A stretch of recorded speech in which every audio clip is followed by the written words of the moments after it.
Are you tired of watching shows that only give you general social media theory and expect you to figure out how to apply it to your own industry? Join us for this week's episode of Social Chatter, the industry's longest-running social media marketing news talk show. Not only will you learn the latest breaking news, but you'll also gain practical advice on how to apply it. Now here's your host, Christian Karasiewicz.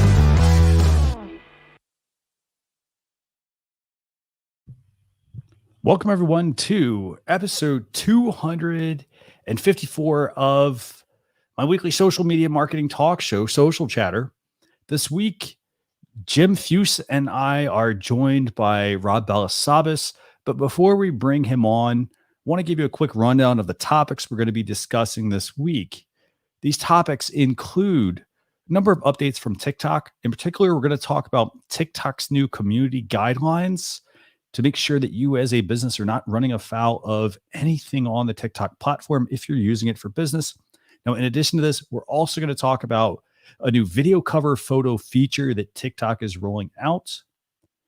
In addition to that, we're going to talk about a new feature for Twitter that is going to allow you to limit or restrict who can reply to your tweets. I know Jim wants to talk about this one because we love talking about Twitter. There's actually a lot of usefulness, a lot of utility for a business.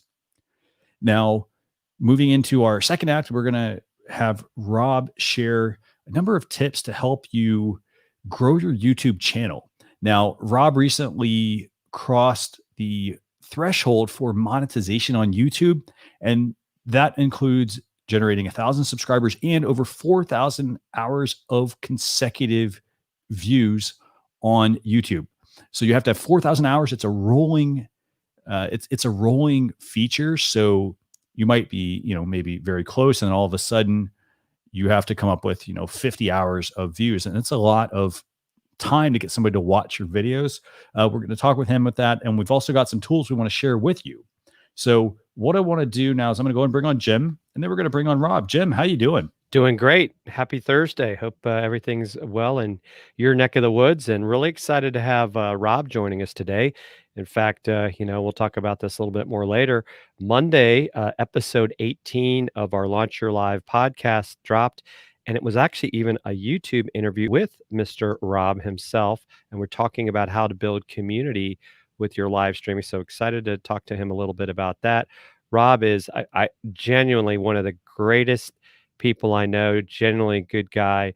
Love what he's doing on YouTube, learning so much. I mean, we always can learn stuff from people, but Rob is a true giver. So glad that he can join us today. Definitely. I'm excited to have him on. By the way, I'm going to drop a link to that video that Jim talked about that we just published. It was on how to build a community using live video. So if you struggle with that, definitely something worth checking out. So let's go and bring on Rob and kick things off. Rob, great having you on. Hey guys, welcome. Welcome. Hello. I'm so used to being a guest, host. Man, still trying to wake up. Sorry, guys, but that's right. Thanks for having me on. You're in the western part of of Canada, and oh, by the way, I was told the other day, Christian, that according to Chris Stone, who's helped us a lot with our podcast, we're actually trending number 226 in Canada with Launch Your Live. So it must be because Rob was on the latest episode that all his Canadian friends are listening. That must be it. Or you'd be in like the top 10 if it wasn't me, but depends how you look at it. Thanks for having me on, guys. Yeah, really excited for this conversation and actually learn from you guys on all these updates as well. Fantastic. So Jim, you want to kick things off? Yeah, Twitter's got a really interesting new update that allows you to limit who can reply to your tweets. Okay. And I think you got an interesting gift that kind of shows you if, I don't know if everyone has the update yet, but it basically, as you can see, it lets you do the people you follow, only people you mention, or to everyone. And personally, I would say I'm not necessarily a fan of restricting who can reply to a tweet because I look at Twitter as an open platform, but I could see where maybe there's some utility in it. But I would say also if this is like kind of a way like, well, I don't like these troll or spammy comments, you can always block those people. I mean, that's my perspective. I mean, what do you guys think? Rob, what do you think? Yeah, that's an interesting one. Yeah, I mean, I imagine that there are some larger channels that probably have that issue of trolls and things like that. Yeah. So I know for our use, even at TubeBuddy, we generally have a pretty positive Twitter feed. A lot of our community members and users and partners are interacting with us on a daily basis. It's probably actually one of our top social channels to connect with our community. So I can definitely see the benefit of this. It's probably not something that we are too concerned about, but definitely, I see this as a very important thing. For a lot of channels out there or accounts out there. Yeah. Yeah, and definitely I could see maybe where some brands would be concerned about just everyone, replying to certain things, especially if it became but then again, right, because this is you controlling who replies to your tweet. Mm-hmm. So it may be one of those things if there's some controversy going on, well then maybe just don't tweet for a little bit and let the controversy die down. Yeah. Definitely. I think also though with this, one question I guess I have is, do you think there needs to be more granular control? So for example, people you follow and only people you mention, for example, and everyone. So it's like, okay, big bucket, little smaller bucket, but not actually granular control, kind of like what you could do on Facebook with their list feature. Do you guys think there needs to be more granular control here? I mean, I think because a list as it is, I think that's a great control feature anyway, as far as who you're looking at. Yeah. People you follow. Yeah, I mean, it would be, yeah, I suppose, yeah, because we have lists and I'm sure lots of people are using the list feature. That might be another one that they could add to this list of 3 options here of who can reply, maybe down the road. But yeah, it's a good point, Christian. I like your point there, by the way, to putting a Twitter list in there. I mean, I think that makes a lot of sense as well, because a lot of times people don't necessarily they might not want to follow everyone, so they put them in a Twitter list, because you don't have to follow somebody by putting them in a list. So I think that would actually be a great way also to block certain people as well. Almost like you can have a blocked, like a private Twitter list, for example. It'd be great to be able to apply that. Yeah. I know Barb makes a good point here as well. She's talking about some potential issues, I guess, with some sharing here. Right.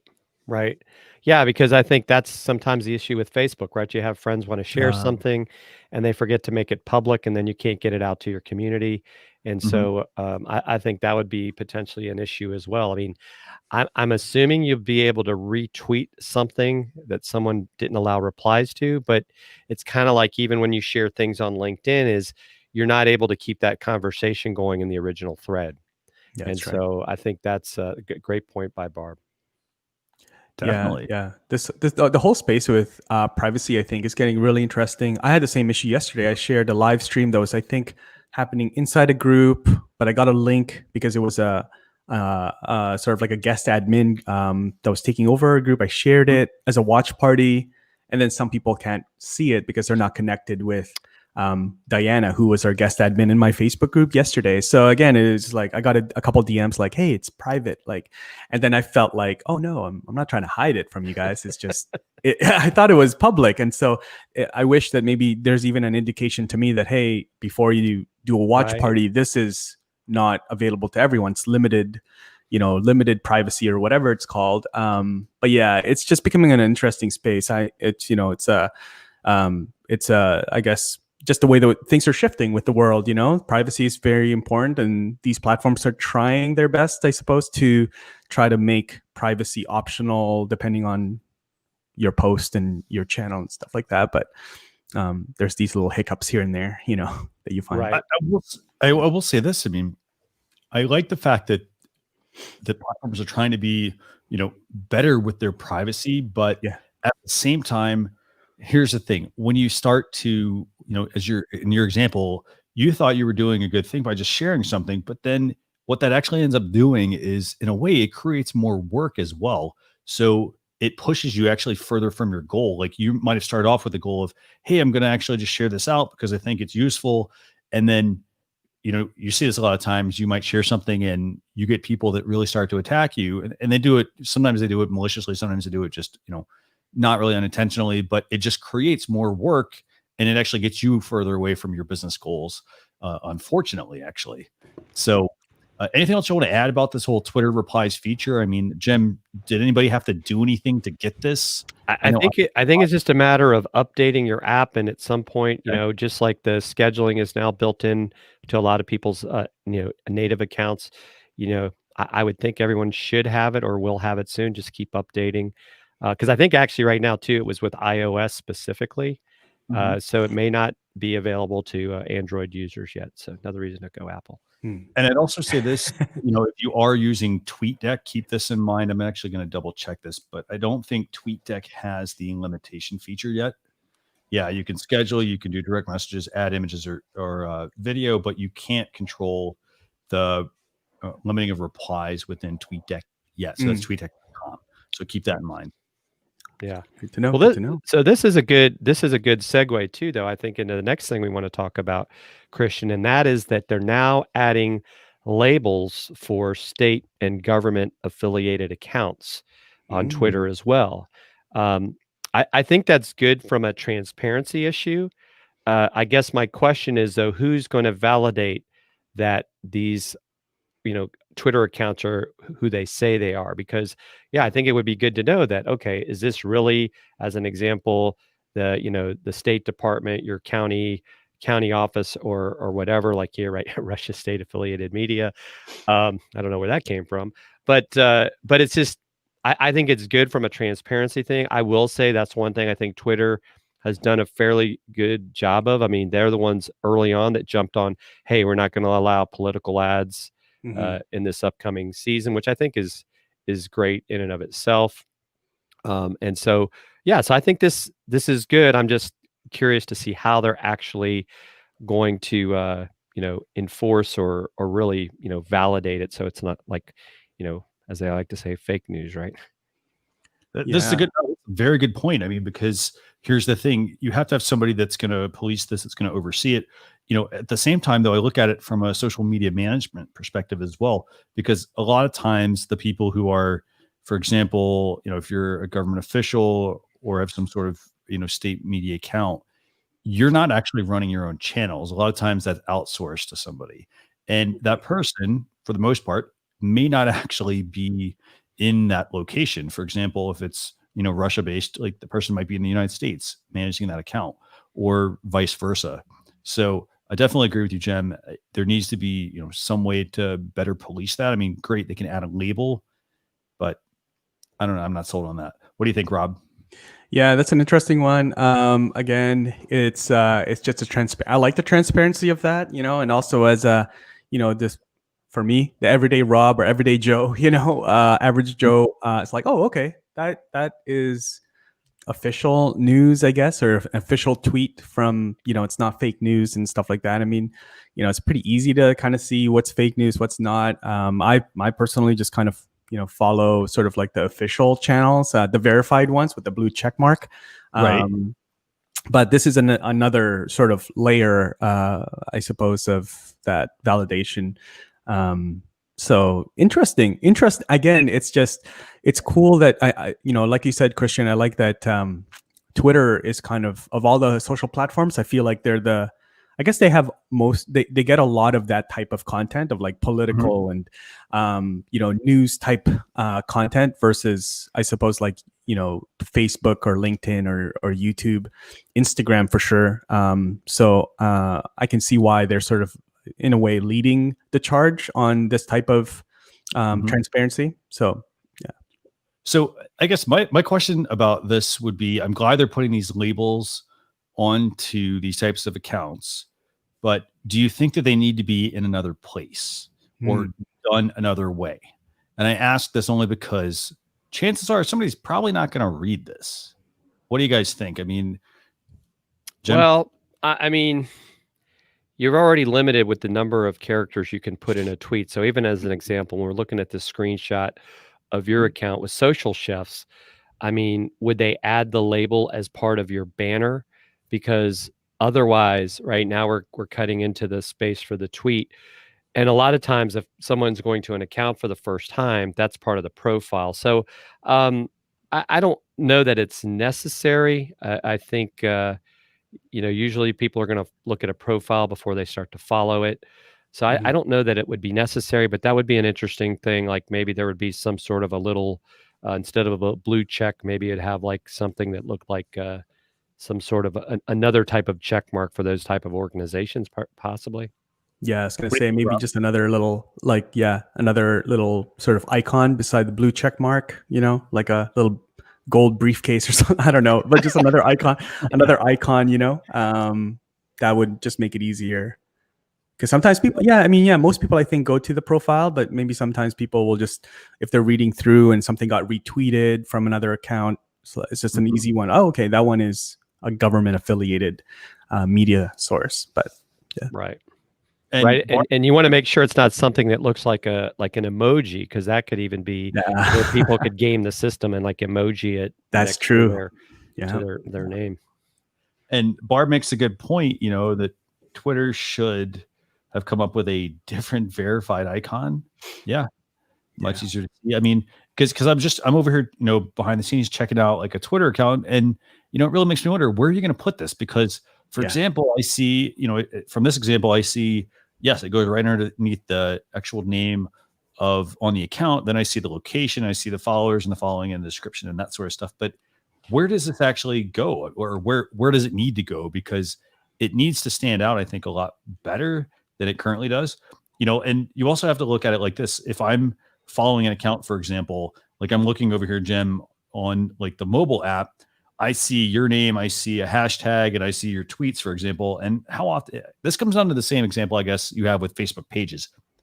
How often do people go directly to that Twitter profile and look at the account, that they're actually that they're checking out? I don't think a lot of people do that as much as we think. And if it's got that blue check mark, a lot of times people just gloss over everything else and they think, oh, the blue check mark, it means official. So I'm not entirely sold on this, but okay, if I'm a business, is there anything I need to be concerned with? I think as a business, you just might want to verify that if you're following government type organizations or media related to government, that's who they say they are. I think that kind of goes back to the transparency. But for a lot of us, if we're not really involved in that kind of content, I'm not going to be too concerned about it. But I think it's a good move. I'm curious about this because there's also so this is maybe just me. Actually not. Their channels have a ton of subscribers, but like the channels like Vice News or Vox. I'm curious, what will they be? They're not considered, I don't think, state affiliated media. Right. But in many ways, a lot of people believe that is more of a real news. It's unbiased and all that stuff. So there's a lot of things happening behind the scenes, and I just. That's a great point, Rob. I think that kind of goes back to like, how are they going to decide who gets this labeling, right? And if you can, and if it's probably like, in a sense, Twitter's the one making the decision. And are you going to have a way to appeal like, hey, we don't deserve this label, because maybe you look at it as a bad thing for your brand. Well, now we got to start a new Twitter account. And I mean, so if they'll even let you. So that's a good point. But so what do you think, Christian? You ready to move on to the next topic? Yeah, I am. The last thing I do want to mention is this.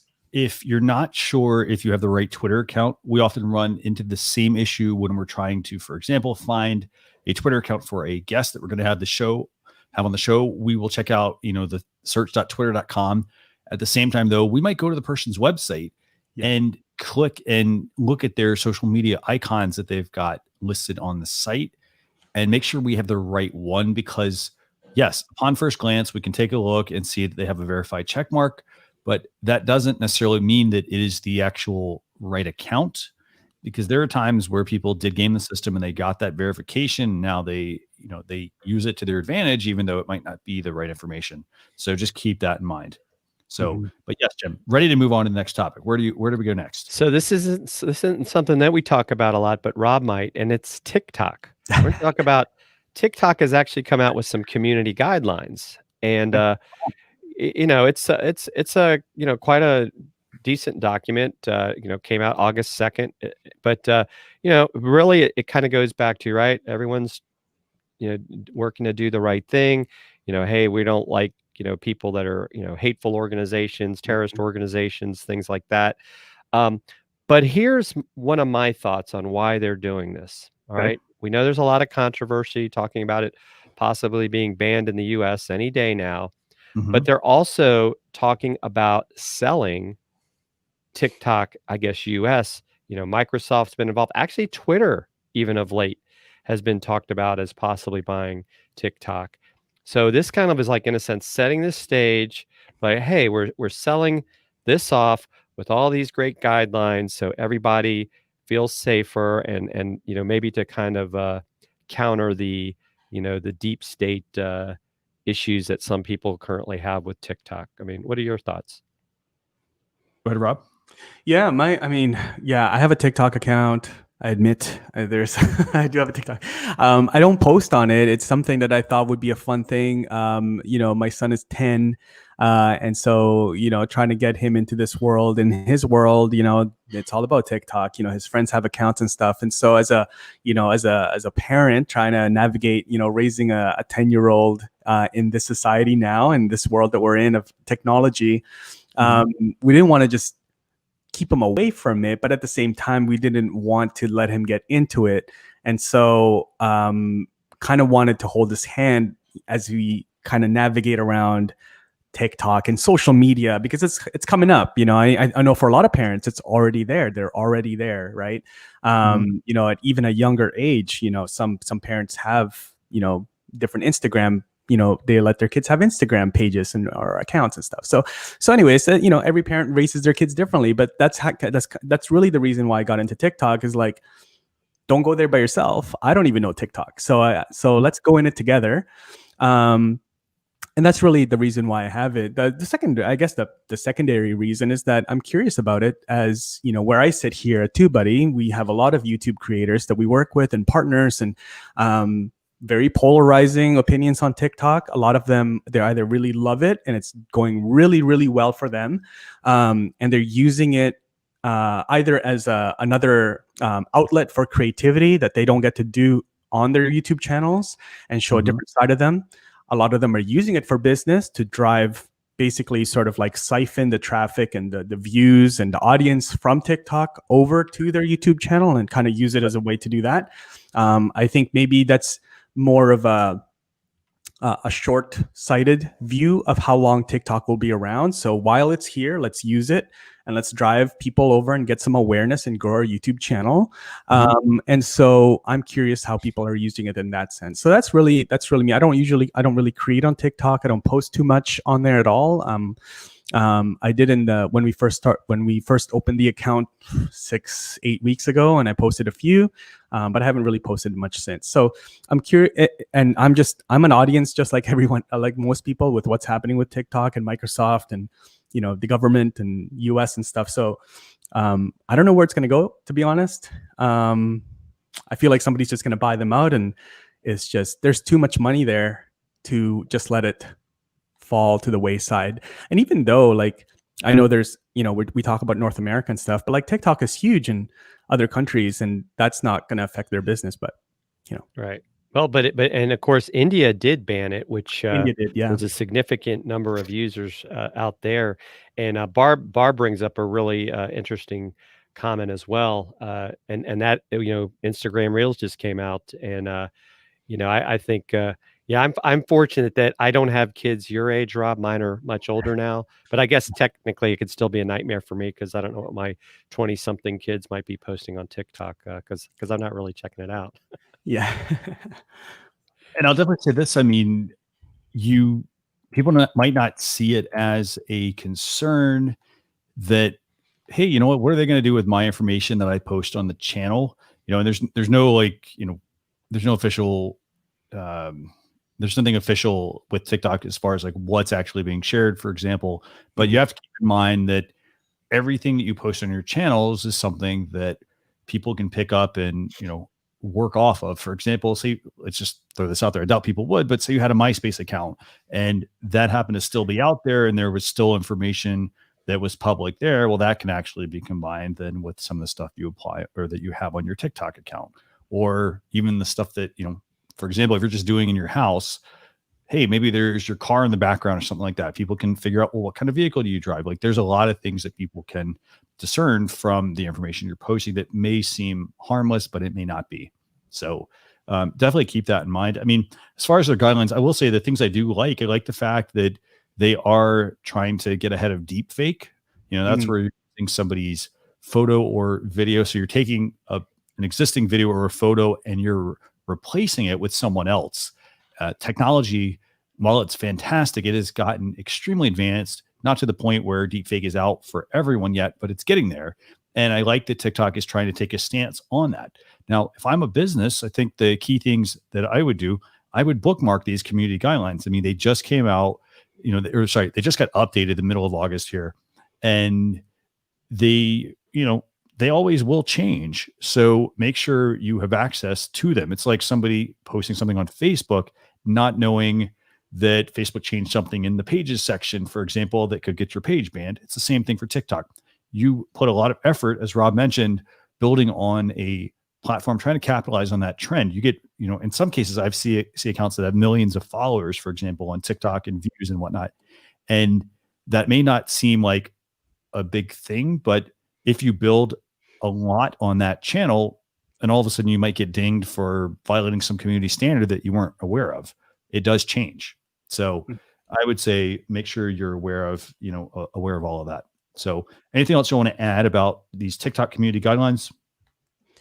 No, I think it's definitely a good step. It's a smart step. It does seem like, I think what you guys said, it's kind of a sort of a positioning TikTok as a more legitimate, safe place to be, sort of positioning themselves to either be sold. That's what it seems like to me. But trying to make it more appealing and safer and give people some peace of mind for this platform and just get some more approvals from more people, I guess. But yeah, in terms of like the actual content itself, when Reels came out, and Barb mentioned Reels here, the type of content. So there's like the security of our data. There's also then the second part is the type of content that's being put out there. These dancing videos and stuff like that.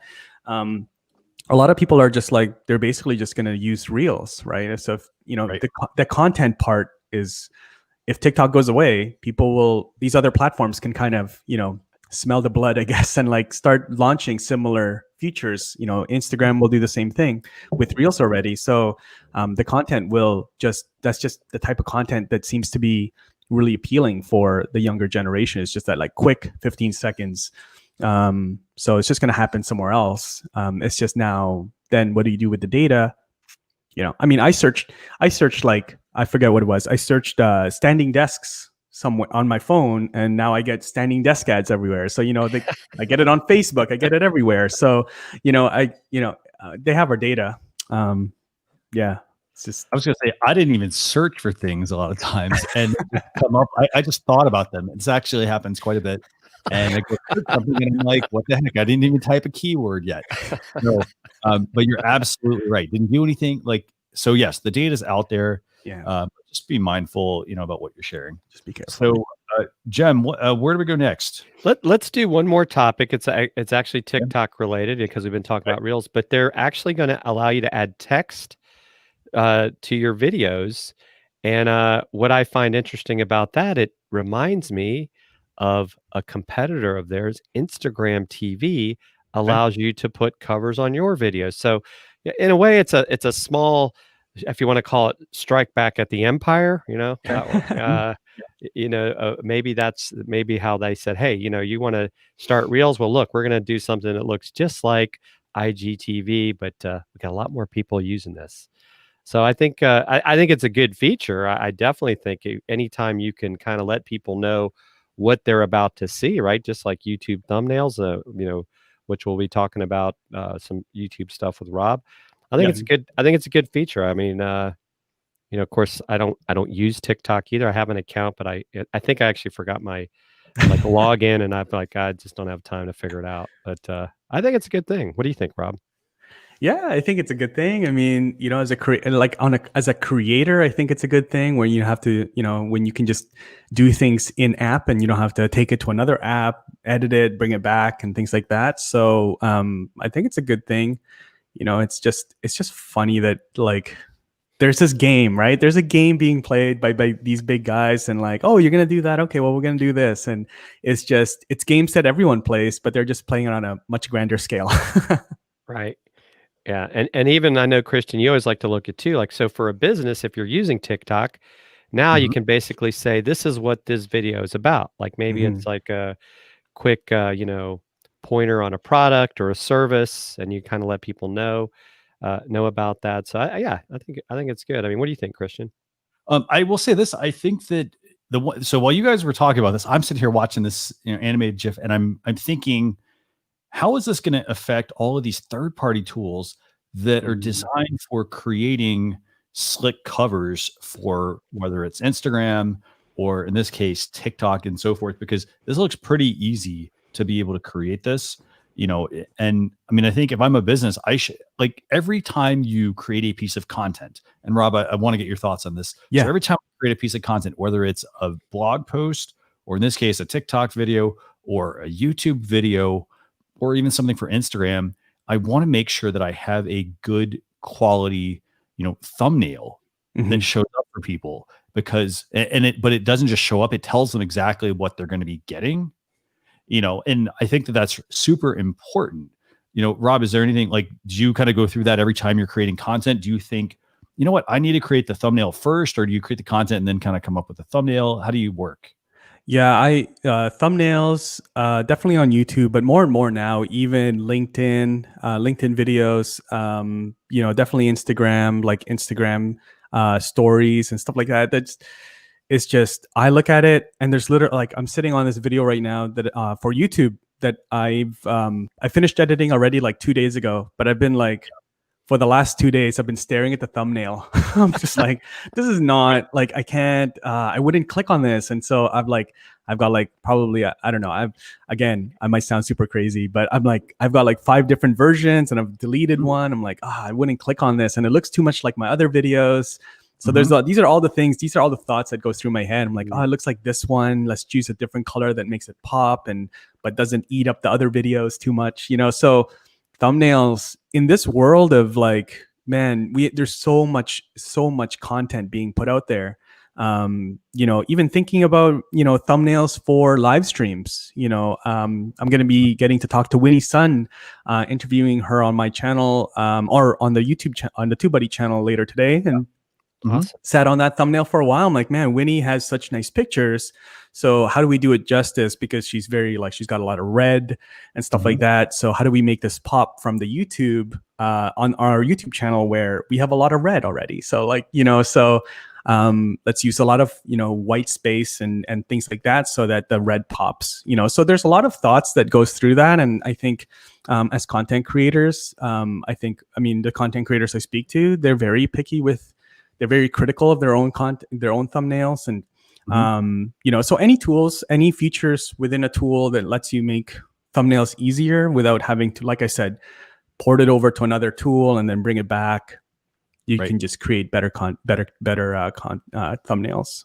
And it's not about speed necessarily. Like, No. speed, yes, it's important about doing it and getting it out there, but it is about making sure that you strike the right balance with that content as well. And I'd say this, if you're not sure, if you're a business and you're not sure, for example, this is sort of getting off topic of the TikTok video covers, Mhm. but if you are not sure, for example, for the TikTok video covers, well, which ones actually look the best, which ones don't, go check out the platform and see what other people are creating, Yeah. and come up with something that is unique, but also similar. Like, if you notice, hey, this one actually, these 3 stand out to me as opposed to all these other ones. What is it about them? And Mhm. then try to, for example, come up with something that's similar. Don't mimic it completely. And the same thing for all the other, thumbnails you're trying to create. If you're on YouTube, for example, and you want to create a thumbnail, don't just use the custom thumbnail option. Don't use the automatic thumbnail that they generate. You come Oh, up yeah. with your own creative thumbnail. And a way to do that might be to search the keyword you're trying to target and look at what the other thumbnails are there, what they're doing, and also use actually the tool that actually Rob works for. So, is there anything else you want to talk about, by the way, before we move into the next topic, Jim?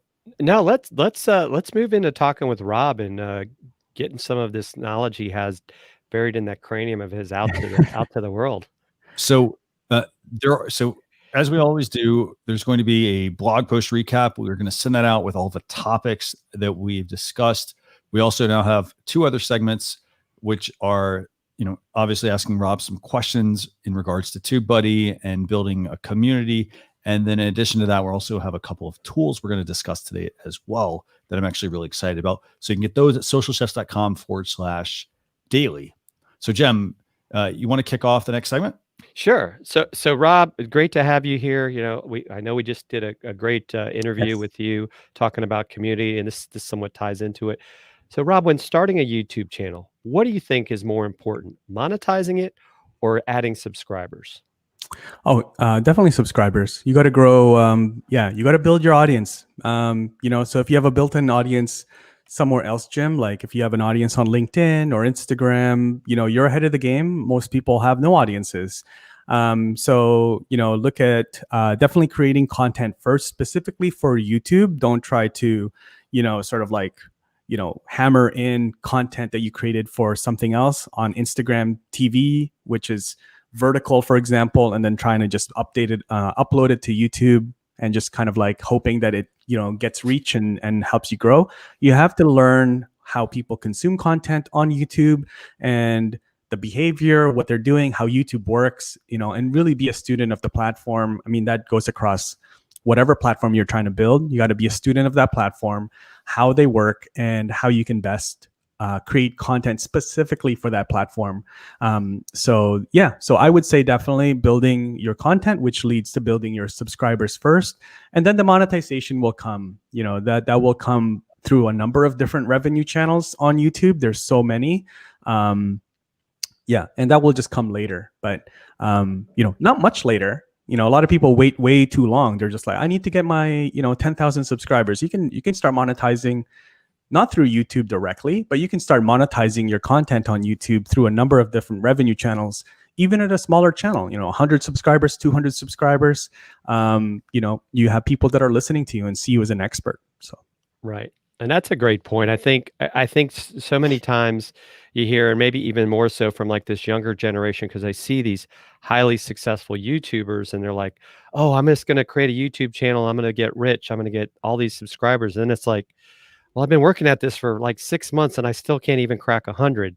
This is hard work. So I think that's a great point. I mean, what do you think, Christian?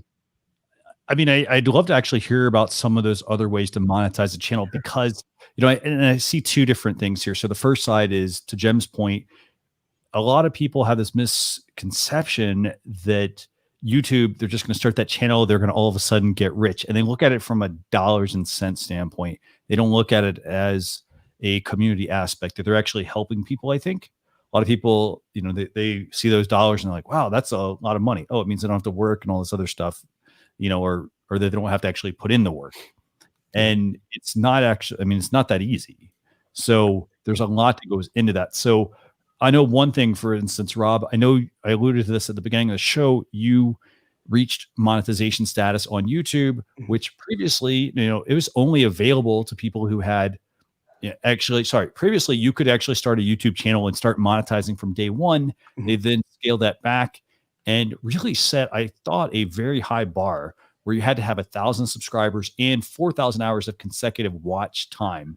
I know you just reached that status, but how do you keep going when you aren't at that level, for example? And then what are some of those monetization techniques? Yeah, great question, Christian. That's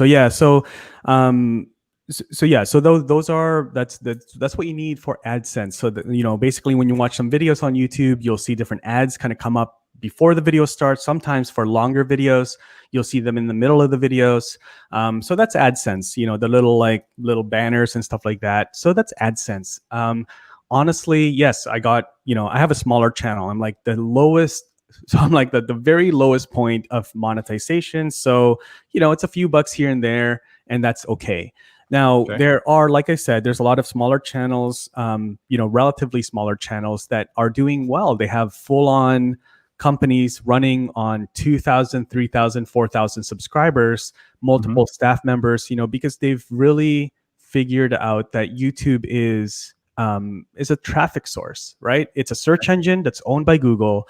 And so some of the other ways that you can monetize is, and we can kind of, unpack each one if you like, but if there's any specific questions, but, you can do affiliates right away. If you're talking about any products, whatever, sort of like vertical you're in, if you're doing tutorials or if you're vlogging, you're using equipment, you're using products, you're using software, and all of these companies and brands, they typically have an affiliate program. If they don't, then you can reach out to them and ask them that, hey, I'm creating content and I'm talking about you guys. I'm talking about your microphone, or I'm talking about, your coffee. I love your coffee. I always visit it every day, if you have a vlog, for example. So affiliates, there's memberships, right? So people want to support you. There's platforms out there like Patreon.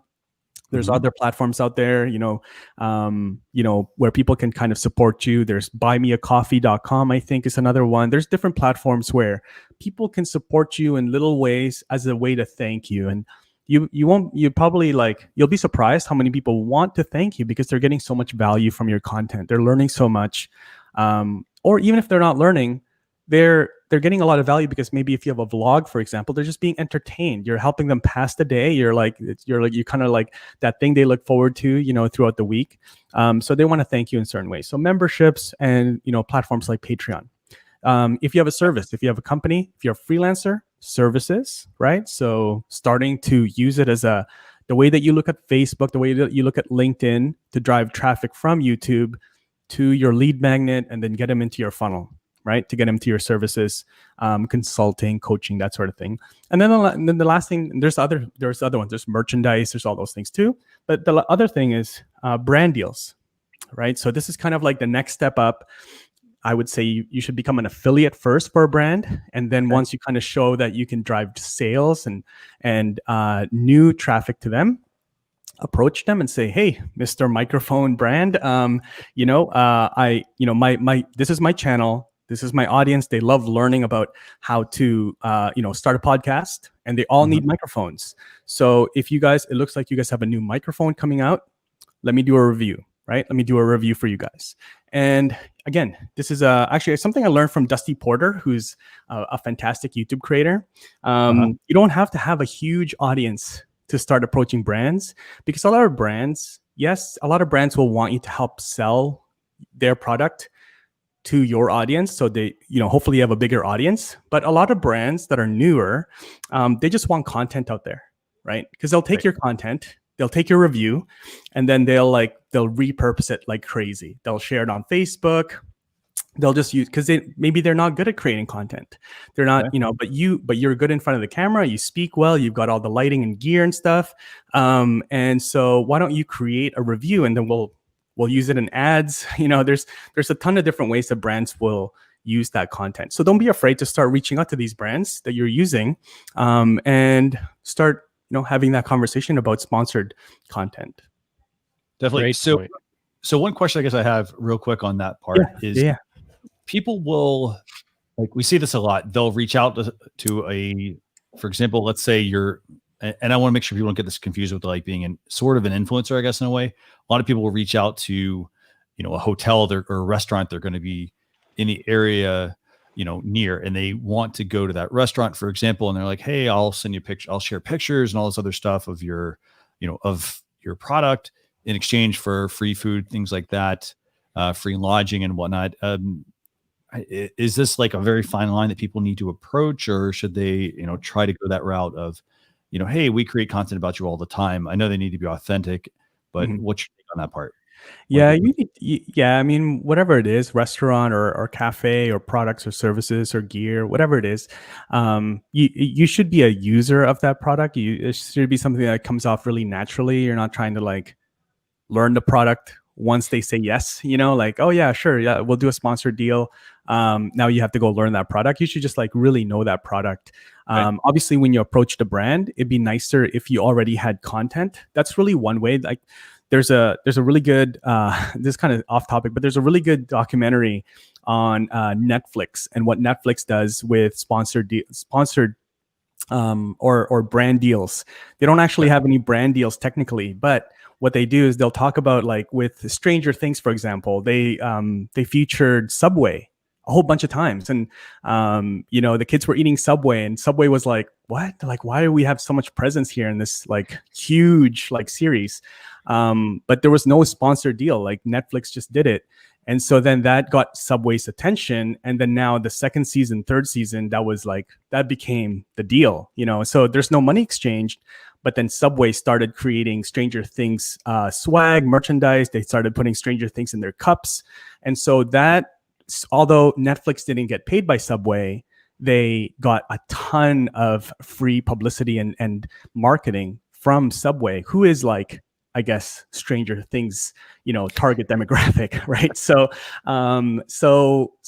that's kind of how you, in a smaller scale, you're just like, let's talk about this microphone a lot and start tagging them when we're promoting our videos. People will be like, hey, you have an affiliate link for this microphone, and then you can then have that leverage to approach, Yeti and say, hey, you guys want to do a deal because like I'm selling a lot of your phones already, or your microphones already. So same thing, hotels, things like that, same thing, be a user of it, talk about it before you approach them. So then when they look at your body of work, it's like, oh yeah, you guys already do take, you talk about us already. So it's a natural fit. Right. And I know Tim's attempted that on our show, the Tim and Jim show. He's always talking about Dunkin', but and we show Dunkin' cups sometimes, but they just haven't got back to us yet. Yeah. By the way, I also Mia's dropped a couple of really great comments. Yeah. In particular, she says she's loving the Blockbuster Airbnb collaboration, and this is actually a really cool collaboration. There's a company. It's basically the last Blockbuster video, and they actually are renting it out via Airbnb for a couple of days. And the way that it works is you basically get to go sit in this living room and watch any movie on VHS from Blockbuster. It's really cool because it's that experience. So I think it's $4 to rent the space. So it's just slightly over the price that they would charge for actual VHS rental, but really cool opportunity. That is awesome. I will also say this. I mean, as far as people going and like just reaching out to a brand, I mean, I think, Rob, you hit on a really key point here. And I think it's the fact that you need to be able to move the needle. Mm-hmm. So yes, it's one thing to go reach out to a company about a collaboration, but you have to show them proof. You have to be able to give them, hey, when I share X amount of content, it's not just about how many people you reach, it's how many actually sales do you drive? Yeah. Not just, okay, great. Like I have 125,000 followers. I can send this out to them. Most businesses, most brands don't care about that part.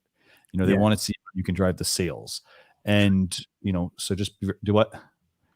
So just be very careful, just be mindful of that, I think. So Jem, do we have any other questions for Rob? Yeah, we do. So Rob, can you give us 3 techniques that you use to get to 1,000 subscribers? And, do you find that subscribers are hard to get and maybe it's something that keeps people from getting started? Yeah. So it's always there's a huge snowball effect that I experience with YouTube. The first 10 subscribers were harder than the first 100, and the first 100 were harder. It just doesn't get easier, I suppose. It's just that YouTube and your content just starts to snowball, and YouTube starts to help you because YouTube's starting to understand what your content is about. And the better they understand what your content is about, then the more that they can share it with people that you don't know, but YouTube knows this is what they want. So I create a lot of tutorials on how to create better videos, better live streams. And so as I create more of those, it's just it's a way for me that's basically telling YouTube, hey, YouTube, this is what I do. This is the tutorials that I have around how to, do live streams better, what gear to use for live streams, how to get guests on live streams. And so now they understand. So then if someone watches something around live streaming, then YouTube is starting to suggest my videos to strangers, new audiences. I win there because my audience, there's a new audience, there's a new set of eyeballs watching my videos. But then YouTube wins because now they're able to keep that viewer on YouTube longer. They can serve them ads, and that's how they make money. And useful content. Got that? Okay. What's next? Yeah. So as far as 3 things, I would say the first thing that I did, I would say 9 months ago was start doing keyword research first. So I would research keywords before I created a video. I would do all that research. That would take me quite a little bit longer time, but at least I knew that the keywords and the videos I was creating was a video on a topic that is not super competitive. So I found myself being more specific. So rather than like, how do I go live on LinkedIn? So I would make a video like, this is how the application process goes. But then I figured like a lot of people were actually asking me what happened, because a lot of people were getting denied LinkedIn Live, right? So I was like, I was answering all these questions. Like people would DM me because they'd see that video and they'd be like, hey, Rob, like I got declined a couple times. What should I do? And I was like manually, hey guys, do this, do this, do this.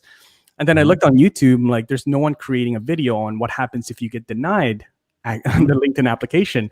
So I made a video and like, okay, well, basically I've been answering these questions like almost daily.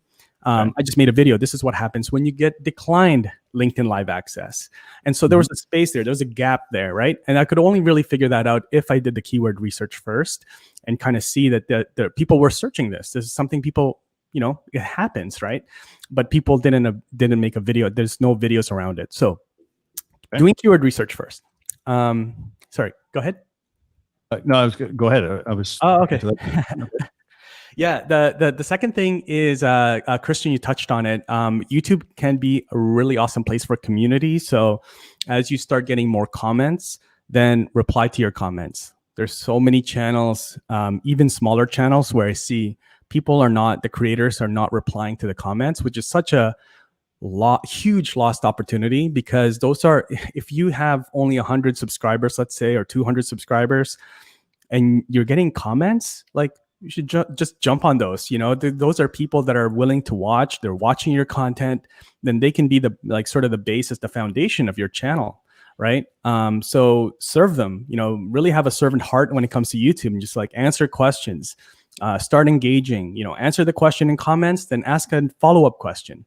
I never you let the conversation die on your end. So if you answer a question, ask a follow-up, right? So people would say, even when people said like, thanks, that video was really helpful. Awesome. I would always reply like, hey, glad that you found it helpful. What's your channel about? Or, hey, did you apply for LinkedIn Live yet? Or what platform are you trying to live stream on? So just ask another follow-up question. So that would probably be the second thing. And then the third thing is just be really consistent. So try to upload at least once a week. Like once a week. It's tougher than it sounds. Even for myself, I'm trying to carve out one video a week. Sometimes it's hard, but try to upload once a week. And in the beginning, it's good for the algorithms and all that stuff, but it's also really good for you as a creator to start learning how YouTube works and how video editing works, and scripting and bullet pointing your ideas and stuff like that. It's just good practice. So uploading really consistently is what I would say. And Rob, just to follow up a little bit on that too, because I've been looking at a lot more YouTube, and of course you've taught me some things, like even like a couple things about Zoom I didn't realize it really helped. But do you find like there's a good length? Like I know you do some where you kind of have like an interview thing, but when you're doing these pointers, what do you?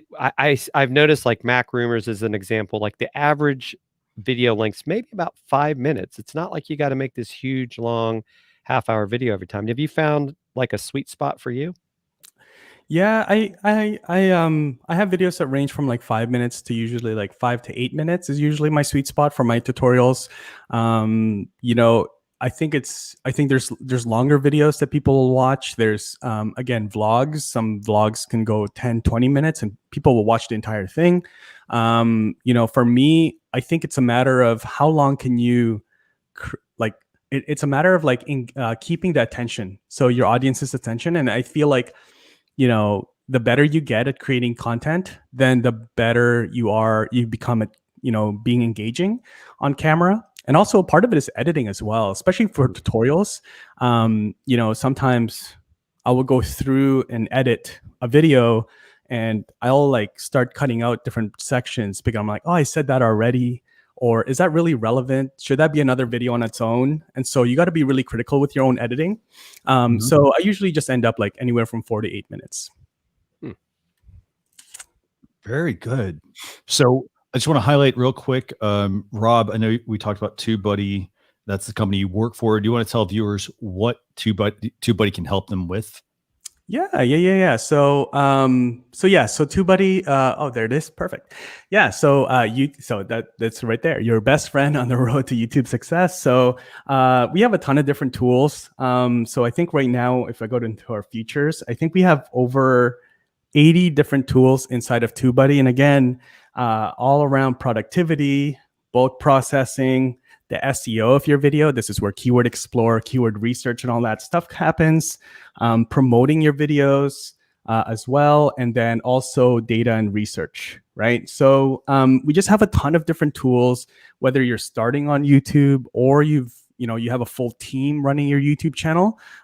We have, smaller channels. We have large corporations and media networks using TubeBuddy to run their channels and help them run their channels. So the most common ones for me anyway, is the Keyword Explorer.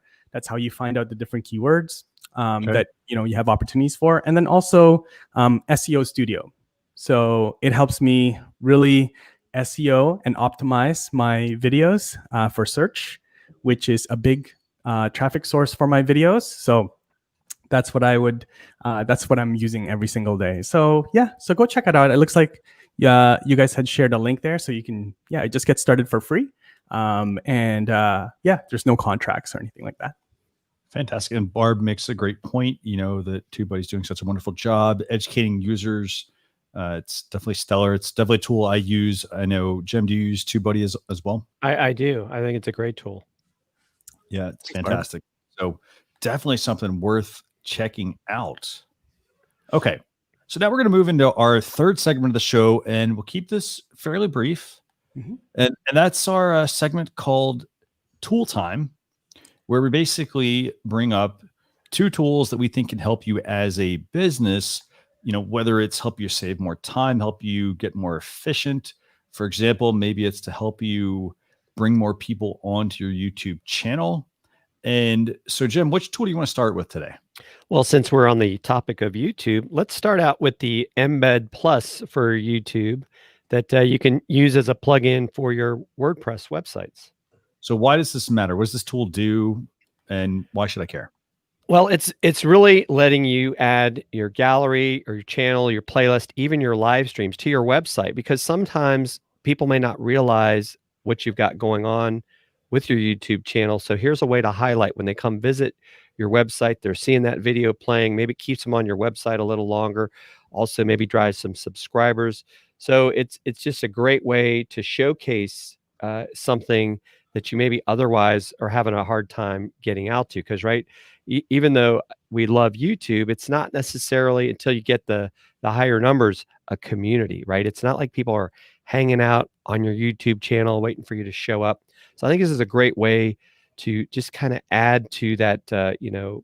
It's kind of that whole thing of, we got to create this ecosystem where we could get people where we want them to ultimately engage with us. And you can't necessarily say that websites are engaging. They're really more of I look at it as like your repository of all your information. Mm-hmm. And I think this is a great thing to consider if you've got a YouTube channel. Definitely. And I mean, the other part to this is, a lot of people always ask this question when they take a video that is on YouTube and they embed it into a website. It may seem like common sense, but does this track across my YouTube channel? Yes, it does. So if somebody watches for example, if you've got a highly converting article on your website and you embed that YouTube video, it will help drive up the views on YouTube. Now, the overall benefit, though, is that if YouTube starts to see a lot of engagement on a video, whether they're commenting or sharing or viewing that video, then chances are they want to show that to more people because there's obviously something there. So it can influence the algorithm, so don't just put it up on YouTube and say, okay, well, hey, that's it. Build your own house, basically, your house, your website, and put that video into a piece of content that is relevant. So that's tool number 1. Jim, is there a cost to this one? I don't know that I saw one. I'm sure if there is, it's probably not a lot. That might be something you check with your web designer. but I didn't necessarily see a cost. I think there is also a pro. Yeah, so there's a free version, and then the pro gives you a little bit more. Let's see if I can find a cost. I don't see it, but and I think, as you guys know, a lot of times with some of these WordPress plugins, they will run specials, and you Mhm. can get stuff at a lower price. I didn't see a Yes. price on there, but there is definitely a free version of it as well. Actually, so here it is. The core plan starts at, it looks like $20. That's the pro plan. So you've got the free version, the pro plan, and that starts at $20. And that's going to basically give you some more options as far as how to, embed that video from YouTube into your channel. So for example, it'll add things such as an analytics dashboard. If a video gets deleted, it can track that. You can work with blocked countries. In Mhm. addition to that, there's featured thumbnail images, the ability to embed the live stream chat. That's actually a key thing. So if you publish a lot of YouTube live videos, they don't necessarily keep the chat unless they're on the channel. So this is a feature of that as well. And that's the $20, starting at $20, goes up That's to like cool. $25 and $30 for their full on deal. So That's definitely awesome. check that out. Okay. Yeah. So Jem, what's the second tool we have? Second tool is interesting. Haven't had a chance to try it out yet, but it's called LoomieLive. Okay. And this is a way for you to use video communication through avatars. And I know there's been quite a rise, I guess, during these times of sitting indoors a lot, that people want to just make things a little different, little exciting. So you can actually create an avatar of yourself that you're actually participating as your avatar in these chats. Kind of reminds me a little bit of was it Sim People and some of these other things back in the day. So now you can become an avatar.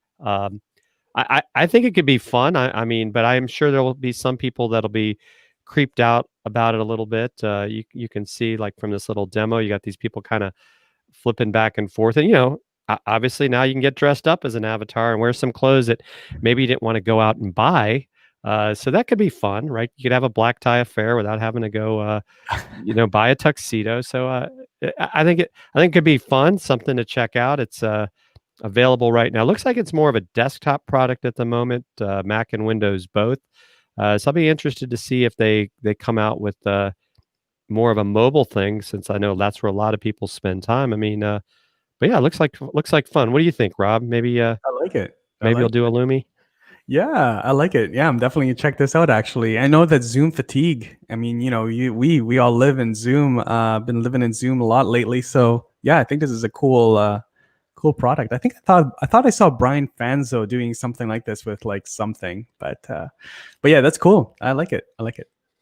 Yeah, there are some other tools out there. I'm not sure. I don't think he probably was using this, but this is a tool where, I mean, I like the fact that this is tapping into the voice side of things. So it's not necessarily making it where you have to be in front of the camera.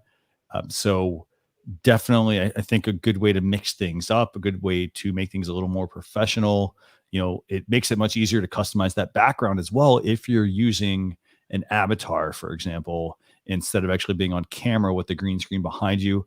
It just makes things a lot more easier and more simple. And I think it can really improve the overall quality of your streams. So if you're using Zoom or Skype or Google Meet or WebEx or Microsoft Teams or GoToMeeting or Twitch or Blue Jeans and so forth. So obviously all the big ones, I think this is a really great thing to have. Now I will say this, as far as a tool goes, you do have to have, and yes, Jim, it is a desktop application. That's primarily how it works. There's also a mobile piece as well, but you do have to have a laptop that does have the right type of processor. It does require, quite a, I don't want to say you don't need like an external graphics card or things like that to be able to run this, but you do need a laptop that can support that. For example, I know you and I tried to install it and it wasn't going to install because we didn't have a certain type of processor, but definitely something worth checking out. So that's LoomieLive. LoomieLive. Cool. Very cool. So I want to thank everybody for tuning in to this week's show, where we talked about TikTok community guidelines. We talked about being able to improve your TikTok video covers. We talked about Twitter replies and limiting who can reply. along with much more. But Rob, what's the best place for people to get in touch with you? Anywhere at TubeBuddy. That's really it. That's the best. That's the easiest way. I've got my own personal channel. Feel free to message me there as well, or Instagram. I always tell people just copy and paste my name wherever you find it, and you'll find me there. Fantastic. And Jim, what's the best place for people to get in touch with you as well? Yeah, Fusion Marketing, pretty much everywhere, or Jim Fuhs on LinkedIn, and even if you search for Jim Fuhs on Twitter, you'll find me. I'm on Twitter and LinkedIn a lot, and starting to spend more time on YouTube because watching great content like Rob's. And then also, don't forget, right? You can see all three of us live, or not live, recorded on YouTube. We had a great interview with Rob on the Launch Your Live YouTube channel, but also subscribe to our podcast. You can also listen to that interview. Rob dropped a lot of great value bombs on building community with live video. Definitely. We'll make sure to get that put in the description of this live video on YouTube and on Facebook. For those of you who want to learn more, just go to socialchefs.com/SC254. We'll have a blog post recap that will go out this weekend. And we also have the Alexa Flash briefing and podcast as well that you can listen to this if you want to. And lastly, we're going to be joined next Thursday, and that's 8:20 at 11:30 a.m. Eastern Standard Time with Ross Brand, who is the host actually of StreamYard Connect. But we're going to be joined by him on the show, youtube.com/social chefs or facebook.com/social chefs. Rob, it's been an absolute pleasure having you join us this week.